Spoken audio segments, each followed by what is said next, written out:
তো আজকে আমি তোমাদের সাথে একটা মিনি ব্লগ শেয়ার করছি। তো এটা হচ্ছে আমাদের বাড়ির মেম্বার। তো আজকে ওর ফার্স্ট ডে, আমাদের বাড়িতে প্রথম দিন এসেছে আর তোমাদের সাথে একটা মিনি ব্লগ শেয়ার করলাম। তো এটা আমাদের আজকে ফার্স্ট ভিডিও। হাই বলো, high high high high high YouTube family, কেমন আছে তোমরা সবাই? তো পুচকু সোনার সাথে খুব বেশি মানে খেলাধুলা করছে, যেহেতু ও ছোট আর ওর সাথে খেলতে ওর ভালো লাগছে।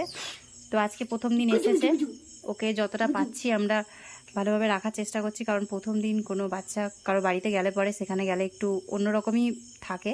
তো যাই হোক, ও খুব অ্যাক্টিভ আছে, ভালো লাগছে। আর ওর যেহেতু 31-32 দিন বয়স, তো এখন খুবই ছোট। তো আজকের মিনি ব্লগটা আমি তোমাদের সাথে শেয়ার করলাম। তো কেমন লাগলো কমেন্ট করে অবশ্যই জানিও, আর ভালো লাগলে পরে অবশ্যই বড় ভিডিও তোমরা দেখতে পারো, চ্যানেলটাকে সাবস্ক্রাইব করতে পারো।